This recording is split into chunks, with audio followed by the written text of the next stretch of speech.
L'agglomération centre, forte de ses plus de 100 000 habitants, accueille chaque jour 200 000 personnes.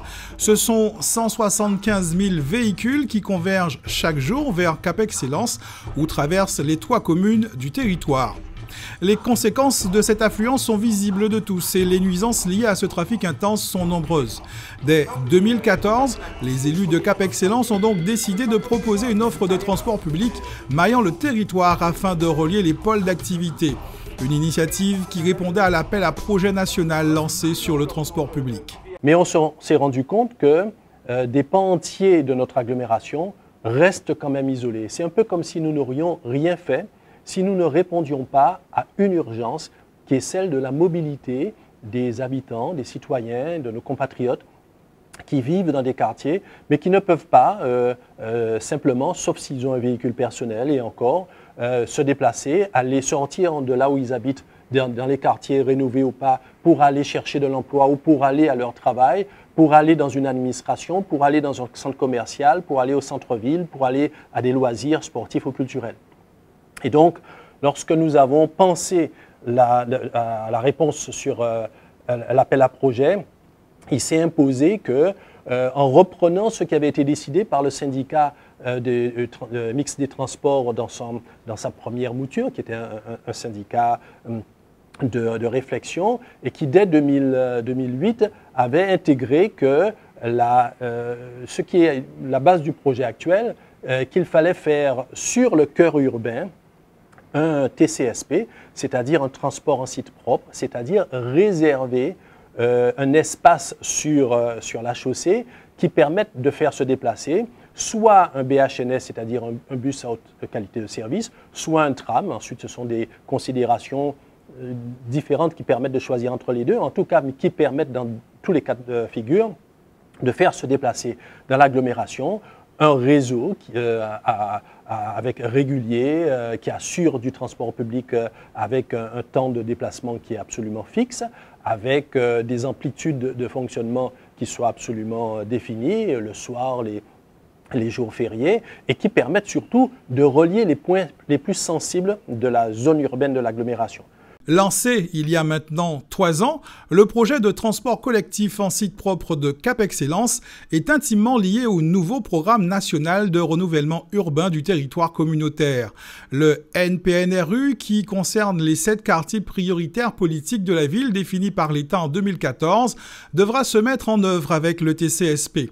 Les études de ces 2 gros chantiers avancent donc au même rythme. Quelle que soit la gouvernance, quel que soit le maître d'ouvrage, que ce soit le SMT, Cap Excellence ou la région carrément, nous avons absolument besoin, il est nécessaire que notre agglomération soit irriguée par un TCSP.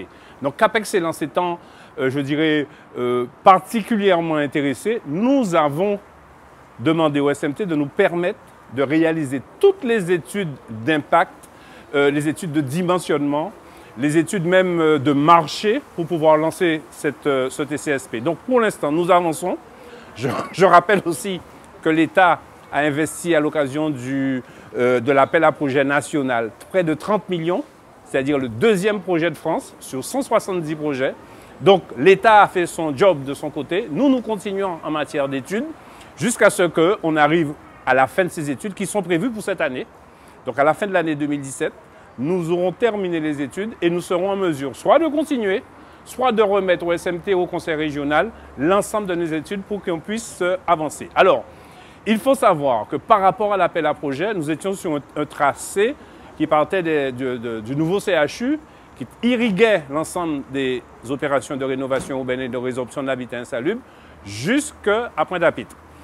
Avec le changement de gouvernance à la région, il nous a été demandé, ce qu'on avait pressenti quand même, c'est d'arriver jusqu'à Jarry. Ce qui fait que le projet passe de 220 millions à 350 millions. Un budget conséquent qui demande de mobiliser de multiples ressources pour le financement de ce vaste chantier. Les premières ressources mobilisées sont celles de Cap Excellence, les ressources humaines, les ressources financières, celles du syndicat mixte des transports.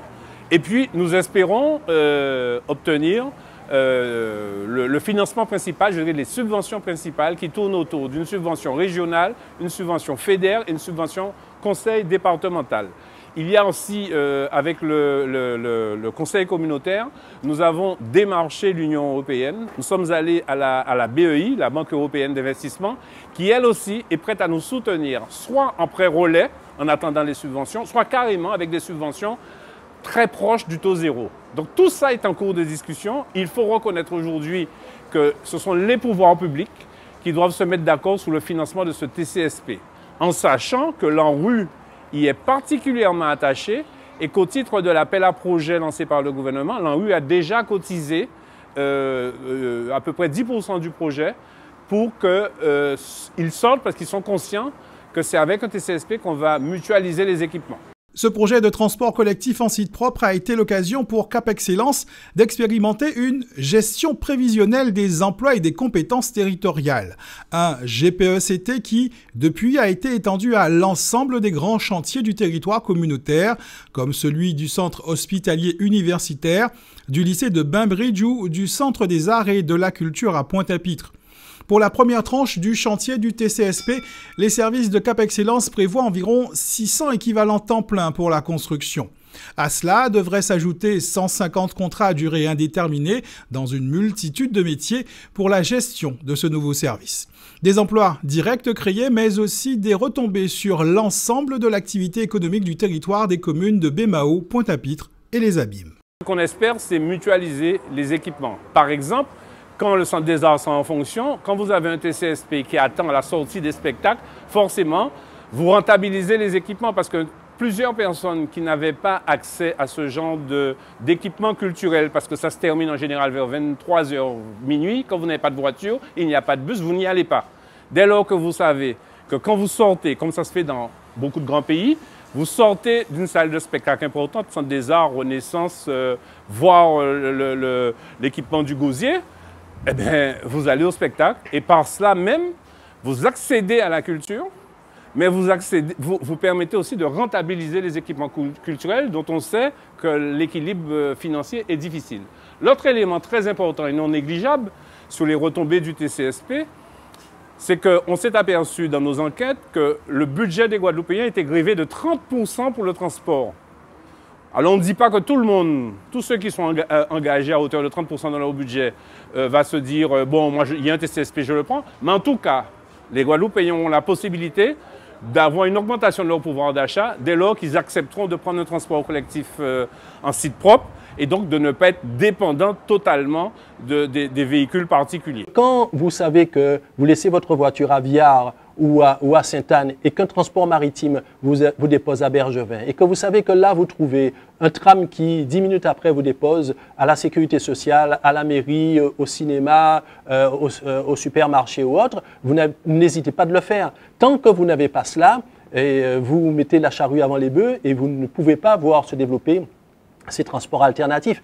Il en va de même des transports doux tels que le vélo, voire la piétonisation qui va être de toute façon s'imposer tôt ou tard à nous dans tous les centres-bourgs, dans tous les centres-villes.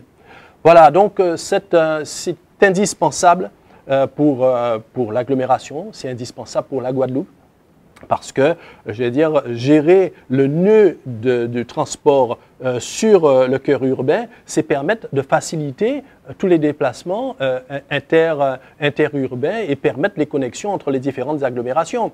On ne peut pas se permettre de continuer d'avancer comme nous le faisons vers année après année, 10 minutes, un quart d'heure, 20 minutes, une demi-heure, une heure de plus pour faire le trajet que chacun d'entre nous faisions il y a quelques années, en 10 minutes ou en un quart d'heure. L'autre intérêt majeur de ce projet de transport collectif en site propre est du domaine environnemental.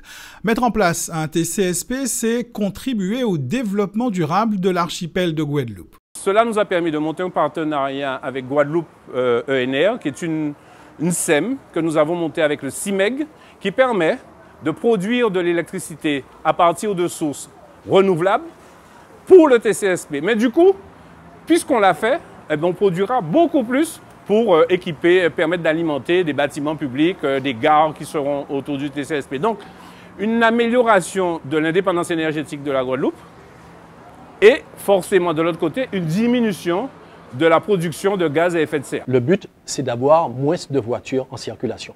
Et chaque fois qu'il y a une voiture en moins dans la circulation, c'est moins de CO2. lorsque nous espérons avoir des transports, des ports modaux, c'est-à-dire des reports de citoyens comme vous et moi qui prenons notre voiture chaque jour, lorsque nous reportons cela en utilisation du transport public, eh bien nous avons économisé du CO2. Le temps perdu dans les embouteillages aux heures de pointe et les pollutions engendrées demandaient une réponse adaptée. Il s'agit pour les élus communautaires et pour le président de Cap Excellence d'offrir une alternative aux véhicules individuels par la mise en place de ce TCSP. Cap Excellence, c'est un territoire important au centre de l'archipel guadeloupéen, près de 110 000 habitants.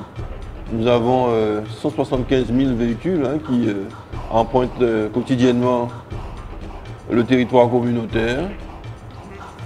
Ça fait beaucoup, 200 000 personnes.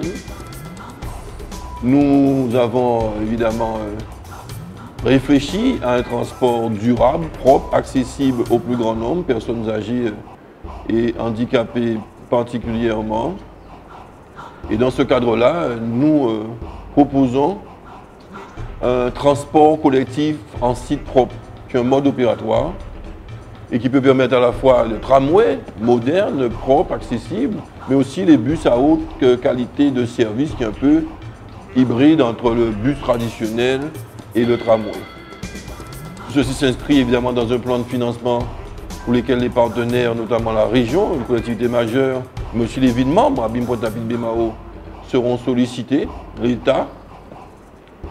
Et nous espérons évidemment que ce centre de l'archipel, dont dépend l'ensemble de l'archipel, puisque il est incontournable géographiquement, c'est un centre de passage, c'est un centre de vie, de travail, d'activité. Il s'agit donc de mailler tout cela, de l'intérêt des communes membres de Cap Excellence, mais plus largement de l'archipel guadeloupéen. Et donc nous attendons avec beaucoup d'impatience, c'est-à-dire la solidarité et l'intérêt que pourront développer nos partenaires potentiels pour ce magnifique projet qui s'inscrit éminemment dans le développement durable et dans l'avenir économique pourvoyeuse d'emplois de la Guadeloupe.